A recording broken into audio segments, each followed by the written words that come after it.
औज़ुबिल्लाहिमिनश्शैतानिर्रजीम बिस्मिल्लाहिर्रहमानिर्रहीम। मुअज़्ज़िज़ सामईन, अस्सलामु अलैकुम वरहमतुल्लाहि वबरकातुहू।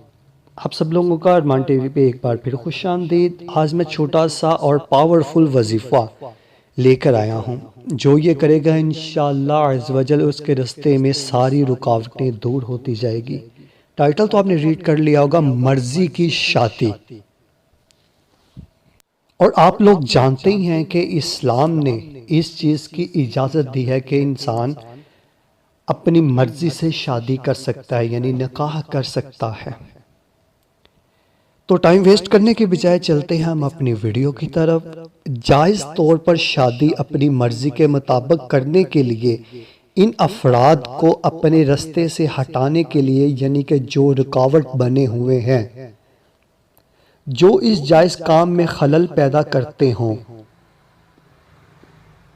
बाद नमाज इशा 21 दिनों तक, यानी कि इशा की नमाज के बाद 21 दिनों तक 500 मरतबा नादे अली रज़ियल्लाहु ताला अन्हो पढ़े और अपने मकसद का कामल तसव्वुर बांधे, यानी कि मकसद जो आपका होगा उसका कामल होना ज़रूरी है, यानी कि अल्लाह पर यकीन होना भी ज़रूरी है।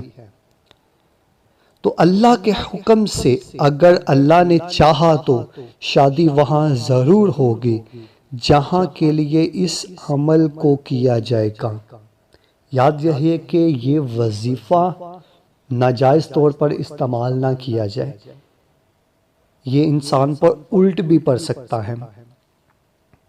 अगर आपको मेरी ये वीडियो अच्छी लगी हो तो वीडियो को लाइक शेयर कमेंट ज़रूर कर दें और मेरे चैनल को सब्सक्राइब कर दें और घंटे के बेल को प्रेस कर दें। मैं इस तरह की 100% पावरफुल वजीफ़े आपकी खिदमत में पेश करता रहता हूँ।